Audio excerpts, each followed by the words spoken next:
चौधरी एजाज उर्फ जाजी, अगर मुझे ये पता चला कि सबके पीछे तुम हो तो मुझसे रहम की उम्मीद मत रख।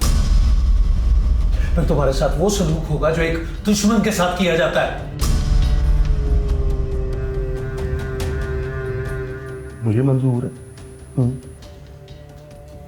गाँव वालों से मिलकर सब पता कर लूंगा मैं। जैसे आपका दिल करे ठोक बजा के जा सकते।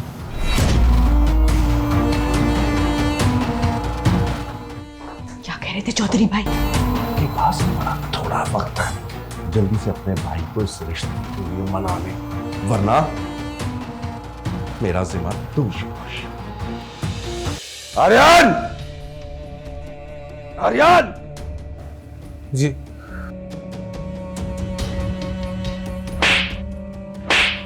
बाबा क्या हुआ? मैं कभी सोच भी नहीं था सकता कि मेरी औलाद इतना गिर भी सकती है। तुम्हारी एक गिरी हुई हरकत ने मुझे चौधरी मुनव्वर के सामने सर झुकाने पर मजबूर कर दिया। क्या हो गया अबू? आप इतने गुस्से में क्यों? क्या कर दिया इसने? क्या नहीं किया इसने, मुझसे ये पूछो। इसने वो किया जो मुझे बताते हुए भी शर्म आती है। इसकी वजह से मेरी इज्जत दो कौड़ी की हो गई है। मैं किसी को मुंह दिखाने लायक नहीं रहा। क्या सोचता होगा चौधरी मुनव्वर? ये तरबियत की है मैंने अपनी औलाद की।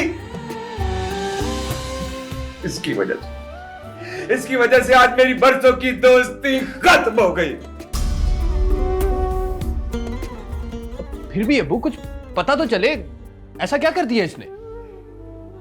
चौधरी मुनव्वर ने अपनी बेटी को मेरे भरोसे इस घर में रहने की इजाजत दी और इस घटिया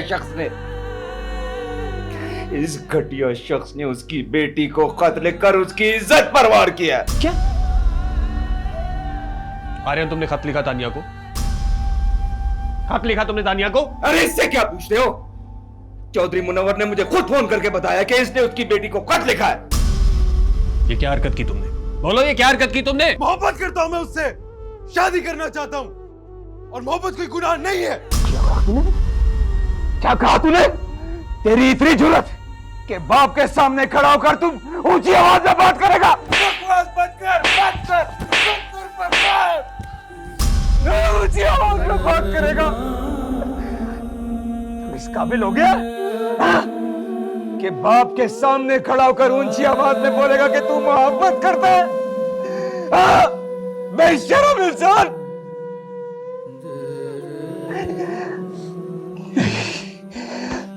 लगता है मेरी ही तरबियत में कोई कमी रह गई हो। मतलब मेरी औलाद ऐसी भी हो सकती। अरे मां बनकर भी पाला है तुम लोगों को। अपनी ख्वाहिशों का गला घोटकर तुम लोगों की ख्वाहिशें पूरी की मैं। दो नौकरियां की वाक़े काटे सिर्फ इसलिए कि तुम एक मुहज़्ज़ब इंसान बन सको। और आज बाप के सामने खड़ा होकर कहता है मोहब्बत की।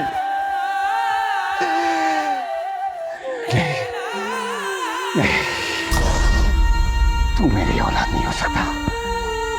तू मेरी औलाद नहीं हो सकता। निकल मेरे घर से, निकल!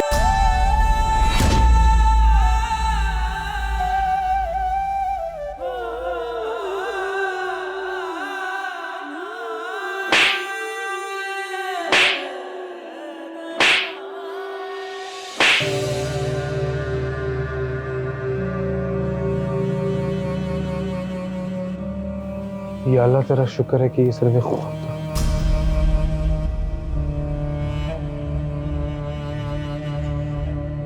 फूफो, मैं कुछ समझी नहीं, आप कहना क्या चाह रही हैं?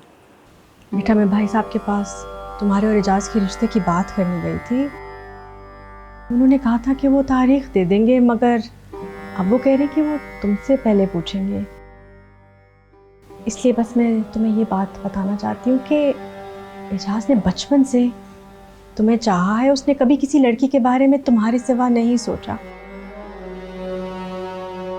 इसलिए जब वो तुमसे इस बारे में पूछे तो प्लीज़ ऐसी बात ना करना, इससे ये रिश्ता खटाई में पड़ जाए। फूफो मैं इस बारे में कुछ नहीं कह सकती। बाबा जान जो मेरी शादी के बारे में फैसला करेगी वो मुझे मंजूर, लेकिन मैं अभी शादी नहीं करना चाहती। ये बात तो वो करें बेटा, तुम शादी के बाद पढ़ाई कर लेना। मैं तुमसे वादा करती हूँ तुम्हें कोई मना नहीं करेगा, बस एक दफ़ा शादी हो जाने दो। फूफो मैं आपसे इस बारे में कोई बात नहीं कर सकती। हाँ अगर बाबा जान ने मुझसे कुछ पूछा तो मैं उन्हें जवाब दूँ। ये क्या परायों वाली बात कर रही हो बेटा? मैं तुम्हारी फुप्पी हूँ, तुम्हारी माँ की जगह। क्या तुम मेरी बात की लाज नहीं रखोगी बेटा? फूफो आपको सिर्फ अपने बेटे की खुशी अजीज है। अगर आपको मेरी खुशी का जरा सा भी एहसास होता तो मैं आपसे बात कर लेती। मेरी भी कुछ ख्वाहिशात हैं, कुछ अरमान हैं। मैं उनको शादी की खातिर कुर्बान तो नहीं कर सकती। तानिया बेटा, मैं कब कह रही हूँ कि तुम अपनी ख्वाहिशात को कुर्बान कर दो? मैं तो सिर्फ ये कह रही हूँ कि तुम शादी कर लो, पढ़ाई तो इसके बाद भी हो सकती है। तुम शादी के बाद पढ़ाई कर लेना। नहीं हो सकती फूफो। अगर मुझे शादी से पहले अपनी मर्जी करने की इजाजत नहीं है तो शादी के बाद कैसे हो सकती है? तानिया, वो तुमसे मोहब्बत करता है, तुम्हें अपनी मर्जी करने से नहीं रोकेगा। वो मोहब्बत नहीं, हुकूमत करना चाहता है मुझ पर। अपनी मर्जी चलाना चाहता है मेरी जिंदगी पर। आपको आपके बेटे की मोहब्बत में कुछ दिखाई नहीं दे रहा। आपका बेटा वैसा नहीं जैसा आप समझ रही हैं। तानिया, मैं ये समझूं कि तुम इस रिश्ते से इनकार कर रही हो? क्या बेकार में उसने इतने साल इंतजार किया है तुम्हारा? मैंने ऐसा कब कहा है फूफो? बाबा जान ने मेरा रिश्ता तय किया और मैंने इस फैसले को दिल से कबूल किया है।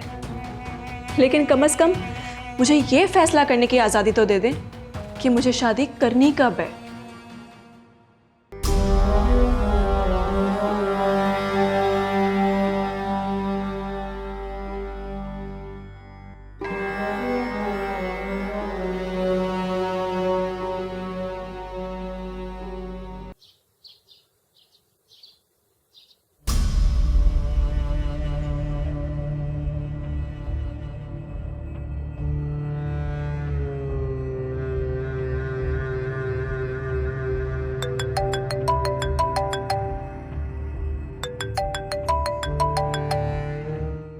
वालेकुम अस्सलाम। हाँ मुंशी, आ रहा हूँ बस। जी मामूजान, हो गए तैयार? चलें? कहाँ जा रहे हो तुम? आपके साथ। इधर ही रहोगे तुम? कोई ज़रूरत नहीं तुम्हें वहाँ जाने की। गांव के लोगों से तुम्हारी गैर मौजूदगी में बात करना चाहता हूँ। इसका मतलब है कि आपके दिल से अभी तक शक गया नहीं, ठोक बजा के। जी दुआ करो कि ये शक शक ही रहे। अगर ये शक यकीन में बदल गया ना तो अच्छा नहीं होगा।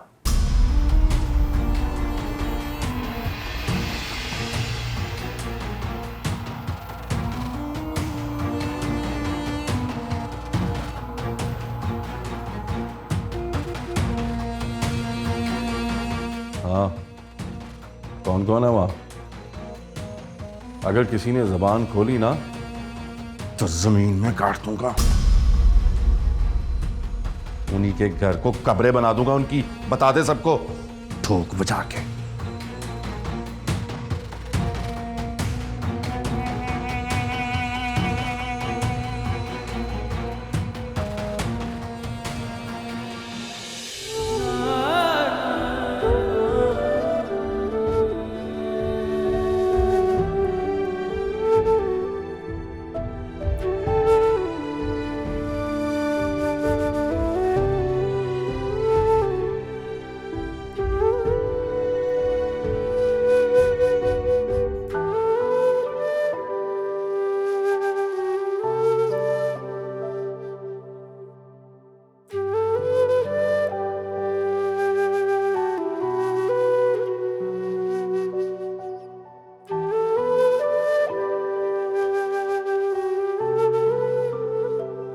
इसलिए जब वो तुमसे इस बारे में पूछे तो प्लीज़ ऐसी बात ना करना, इससे ये रिश्ता खटाई में पड़ जाए।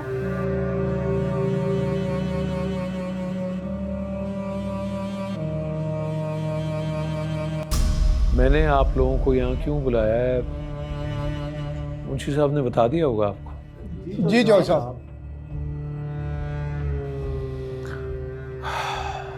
हम सारे इस गांव के रहने वाले हैं, भाई हैं हम सब। किसी से एक दूसरे का कुछ भी ओला नहीं है। इस गांव में जो कुछ हो रहा है, किसी से कुछ भी ढका छुपा नहीं है। और मुझे पता चला है कि लोग अपनी जमीनें बेच के इस गांव से जा रहे हैं। चलो, जिन्होंने जमीनें बेच दी हैं और जो बेचना चाह रहे हैं उनसे तो मैं बात कर लूंगा, लेकिन पहले मैं आप लोगों से जानना चाहता हूं कि लोग क्यों बेच रहे हैं जमीनें। और आप लोगों के तो एक दो किले हैं, सारी गुजर बसर है इससे। कहां बेच के जाओगे अपनी ये जमीनें? पर सबसे बड़ी बात, इस गांव पे ऐसी कौन सी कयामत आ गई है, कौन सी अवतार टूट पड़ी है कि लोग हिजरत करने पे मजबूर हो गए अपनी जमीनें बेच के? कहीं ऐसा तो नहीं है कि कोई तुम्हें अपनी जमीनें बेचने पे मजबूर कर रहा? और किस सोच में पड़े हो चौधरी इजाज? सोच रहा हूं यार, इस खुदा बख्श का कुछ करना पड़ेगा। मामे के आने से पहले पहले उसे इस गांव से निकालना पड़ेगा। वो नहीं मानेगा चौधरी इजाज। सारे गांव को उसने इकट्ठा कर लिया है, और जो एक बार उसकी बात सुनता है उसका डर ही खत्म हो जाता है। अच्छा है, ऐसे बंदे का एक फायदा भी होता है। वो क्या? देख, अगर खुदा बख्श अपनी जमीन बेच देना तो उसके पीछे लगने वाला कोई भी अड़ी नहीं करेगा। फिर हमें एक एक से लड़ना नहीं पड़ेगा ठोक बजा के। तो यही तो मसला है, वो खुदा बख्श कैसे मानेगा? वो थानेदार तेरा बड़ा यार है ना? हाँ, और रिश्तेदार है मेरा, और ताबेदार भी है। महीना जाता है मेरी तरफ से उसे। तो उसे क्या है कि खुदा बख्श के बेटे को अंदर कर दे, फिर देखते हैं कहाँ अकड़ जाती है खुदा बख्श की ठोक वजा के। मंसूबा तो अच्छा है चौधरी इजाज। तो फिर आज इस मंसूबे पे अमल कर, मेरा चेयरमैन बन के फिर ना कदी इधर ते कदी इधर ठोक बजा के। मैं अभी फोन करता हूँ।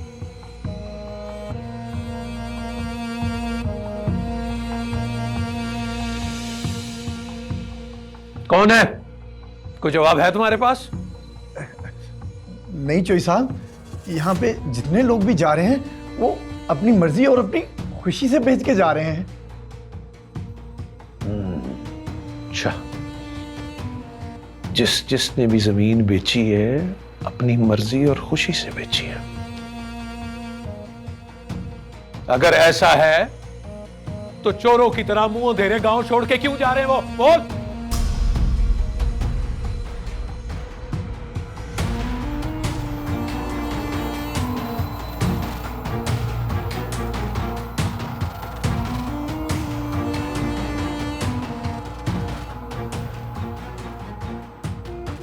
आपको मेरी बात तो पसंद नहीं आएगी चौधरी साहब।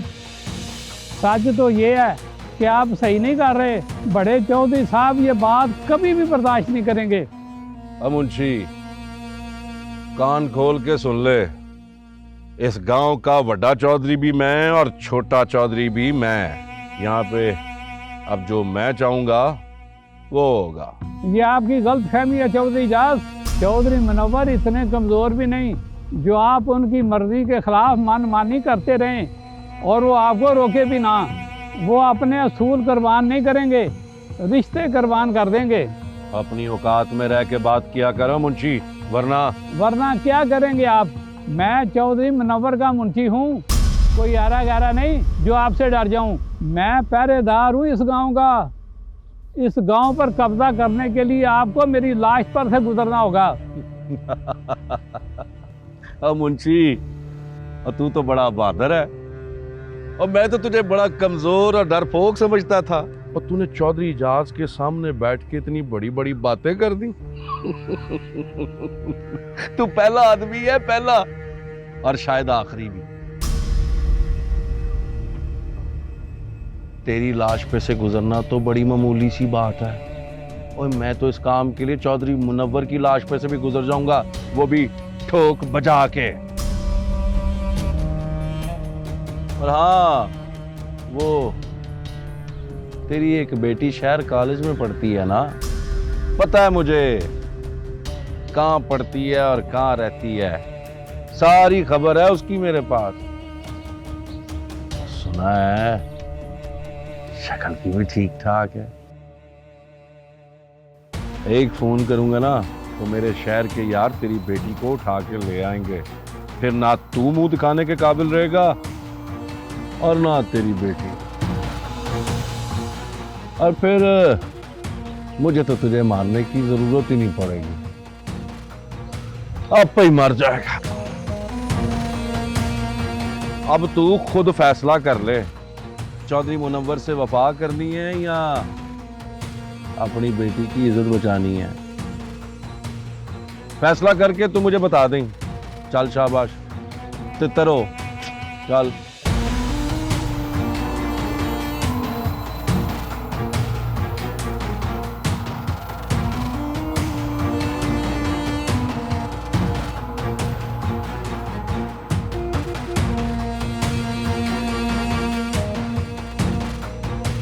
चुप लग गई सबको,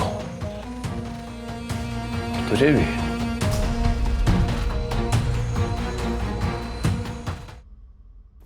हम सब इस गांव के रहने वाले हैं, हमारी खुशी गमी एक है, दुख सुख साझा है हमारा। तो फिर ये कैसे हो सकता है कि कोई छुप के अपनी जमीन बेच के यहां से चला जाए और ना हमें बताए और ना हमें पता चले?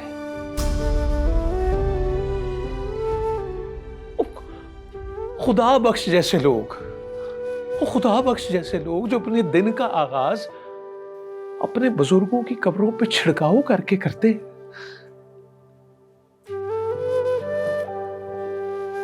गांव छोड़ के चला जाए और किसी से कुछ जिक्र ही ना करे। मुंशी साहब। ओ खुदा बख्श, वो क्या हो गया? बड़े परेशान लग रहे हो। मुंशी जी, मेरे बेटे को रात पुलिस उठा के ले गई घर से। वो क्यों? वो कहते हैं कि मेरा बेटा मंशियात का कारोबार करता है। आप तो जानते हैं जी कि मेरा बेटा पढ़ा लिखा है, फैक्ट्री में काम करता है। उसने तो कभी जिंदगी में सिगरेट को हाथ तक नहीं लगाया। ये तो बहुत बुरा हुआ। मैं पुलिस चौकी से अभी उससे मिलकर आ रहा हूँ। उन्होंने उसे मार मार के सारा जिस्म सजा के रख दिया। बड़ा जुल्म हो रहा है उसके ऊपर। आप मेरी फोन पर बड़े चौधरी साहब से बात करवा दे। मैं जानता हूँ ये सब कुछ चौधरी एजाज के कहने पर हो रहा है। बड़ा जुल्म हो रहा है गांव के लोगों पर। खुदा बख्शी, चौधरी साहब जब से गए हैं ना, उन्होंने मुझसे रास्ता ही नहीं किया। उनका जो नंबर पहला था ना मेरे पास, वो वहाँ चलता ही नहीं। मैं किससे बात करवा दूंगा आपकी? कुछ भी करो मुंशी साहब, मेरे बेटे को बचा लो। बड़ा जुल्म हो रहा है उस पर। मार देंगे उसे, मार देंगे। बात तो तुम्हारी सही है खुदा बख्श, लेकिन वो मेरे कहने पर तो नहीं ना छोड़ेंगे। आखिर पुलिस ने पकड़ा है, कोई ना कोई बात तो होगी ना। लेकिन एक बात कहूँ, अगर चौधरी इजाज ने पकड़वाया ना तो वो ही उसे छुड़वा सकता है। आप ऐसा करें, चौधरी इजाज के पास चले जाएं। और तू जानता है बेटे की रिहाई की कीमत क्या है। मैं तो कहता हूँ कि चौधरी इजाज के पास चला जा और बचा ले अपने बेटे को। मैं चलता हूँ। कैसे हो सकता है? क्या है? क्या बात है जो मुझसे छुपा रहे हो तुम लोग? कुछ है साहब? तुम लोगों से पूछ रहा हूं। कोई मजबूर तो नहीं कर रहा तुम लोगों को अपनी जमीनें बेचने पे?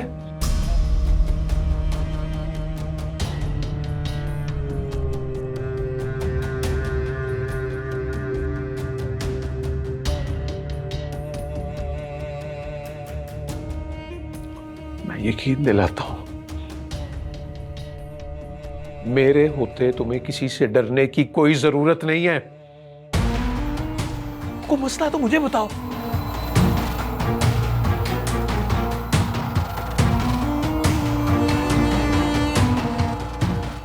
तो चौधरी इजाज उर्फ जहांगीर, अगर मुझे ये पता चला कि सबके पीछे तुम हो तो मुझसे रहम की उम्मीद मत रखना। और तुम्हारे साथ वो सलूक होगा जो एक दुश्मन के साथ किया जाता है।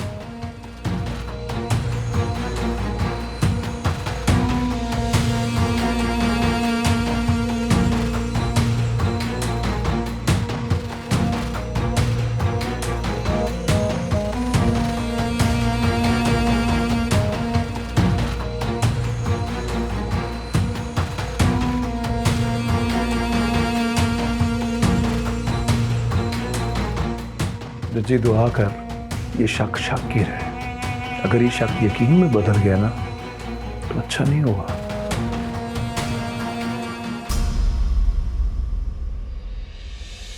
अब्बू, अरे क्या बात है, खैर तो है, बहुत खुश लग रही हो। अब्बू जान, बात ही कुछ ऐसी है। भाई भाभी को लेने उनके घर गए हैं। तुम ऐसे ही मुंह उठा कर आ गए हो। मैं तो वैसे ही किसी काम से बाहर जा रही हूँ, तुम फिर आ जाना। रीत जी, दनियाल साहिब आए हैं आपको लेने के लिए। दनियाल आए?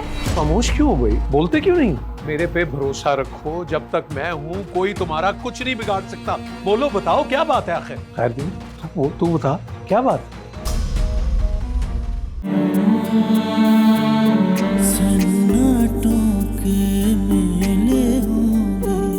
रिश्ते जब सुतेले होंगे।